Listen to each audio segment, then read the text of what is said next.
Instead of giving fines to people who drive drunk, why not solve this problem at the root? Why not make cars that do not collide? Why not put an emphasis on public transportation? Or why allow alcohol if it can be so dangerous? A lack of money or profit leads them directly to such dangerous situations, where human well-being is no longer a priority. Laws punish without explanation, and this behavior is identical to that promoted by the school. Remember that laws are limitations that you have accepted.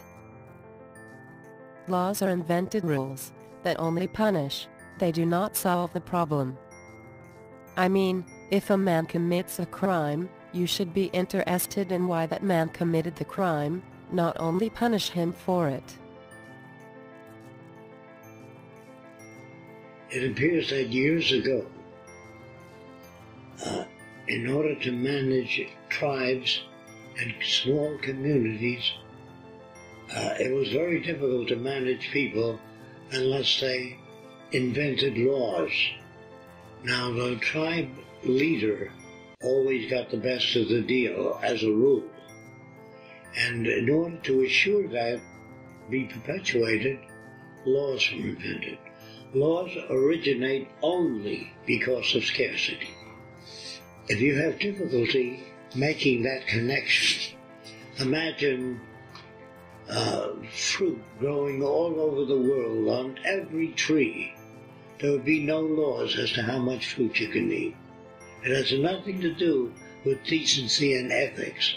It has to do with distribution of scarce resources. Naturally, the control group of any society gets the best.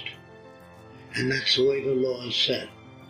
If we run out of material, laws are arranged so that some people get so much and others get so much, and by the amount of work you do, you get so much or so much less. But remember this, as essence, a way of thinking about law is think in terms of scarcity.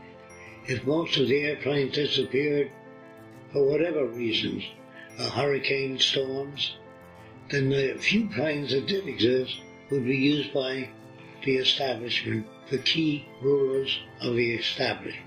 Do you understand that? If thousands of planes exist, thousands of cars, there's no need to make laws regarding who uses cars. But you can make laws about cars. On the highway, the speeds, all that sort of thing.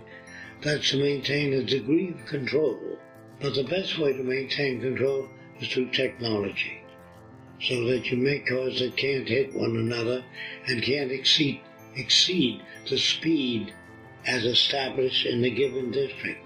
And rather than having the speed rate indicated on the highway, the power output for cars will be a certain range, instead of saying, do not drive over 60 miles an hour.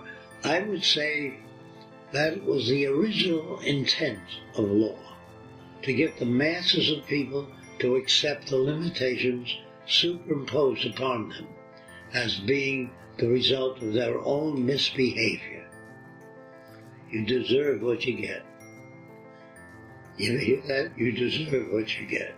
So if you can convince people that all the misery that befalls you, you're paying off your karma, well, that's not bad. You don't have to have too many policemen out there either.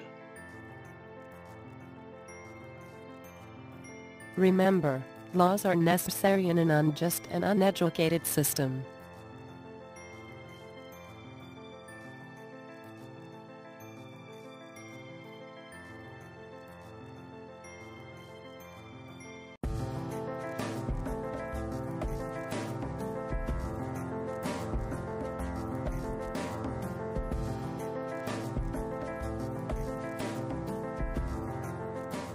The environment creates behavior, so if you want mankind to be organized in a progressive and intelligent way, without creating dangerous situations, then you should organize the environment.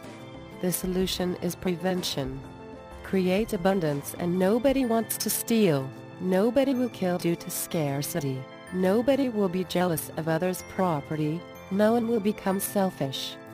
Focus on educating people, and make them aware of the reality that shows us that we are all alike and that we can survive with greater comfort if we all live in an equal environment. You also focus on teaching children how to communicate with others, how to solve problems, and how to debate ideas that are contradictory.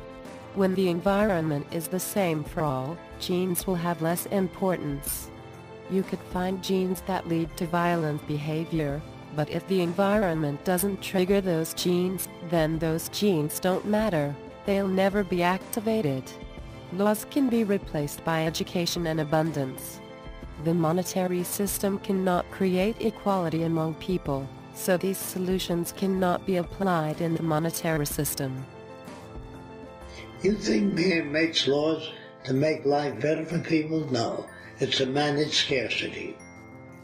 So if we move toward the production of an abundance, the amount of laws will diminish, directly proportionate to how much we eliminate scarcity.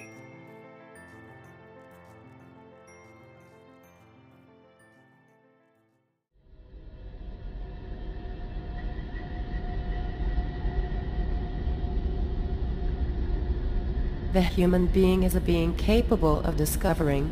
We are the most capable as far as we know. You cannot prohibit without reason for such a being. We are not so primitive.